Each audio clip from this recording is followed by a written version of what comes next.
امریکہ کی جانب سے آبنائے ہرمز کے قریب ایرانی افواج پر حملہ کیا گیا ہے۔ پینٹاگون نے امریکی حملوں کو بلا اشتعال ایرانی کارروائیوں کے خلاف دفاعی رد عمل قرار دیا۔ ذرائع کے مطابق گزشتہ 24 گھنٹوں کے دوران مختلف اوقات میں ایرانی کشتیوں پر حملہ کیا گیا۔ یہ سلسلہ تب شروع ہوا جب امریکی افواج نے پاسداران انقلاب کی 2 کشتیوں پر حملہ کیا، جس میں 4 ایرانی فوجی اہلکار مارے جانے کی اطلاعات تھیں۔ امریکی سینٹرل کمانڈ نے موقف اپنایا ہے کہ اس نے جنوبی ایران میں بارودی سرنگیں بچھانے والی کشتیوں اور میزائل سائٹس کے خلاف دفاعی کارروائی کی ہے۔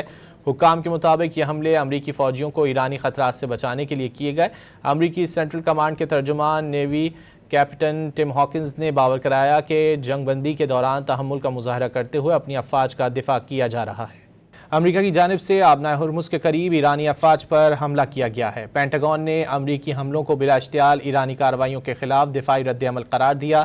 ذرائع کے مطابق گزشتہ 24 گھنٹوں کے دوران مختلف اوقات میں ایرانی کشتیوں پر حملہ کیا گیا۔ یہ سلسلہ تب شروع ہوا جب امریکی افواج نے پاسداران انقلاب کی 2 کشتیوں پر حملہ کیا، جس میں 4 ایرانی فوجی اہلکار مارے جانے کی اطلاعات تھیں۔ امریکی سینٹرل کمانڈ نے موقف اپنایا ہے کہ اس نے جنوبی ایران میں بارودی سرنگیں بچھانے والی کشتیوں اور میزائل سائٹس کے خلاف دفاعی کارروائی کی ہے۔ حکام کے مطابق یہ حملے امریکی فوجیوں کو ایرانی خطرات سے بچانے کے لیے کیے گئے۔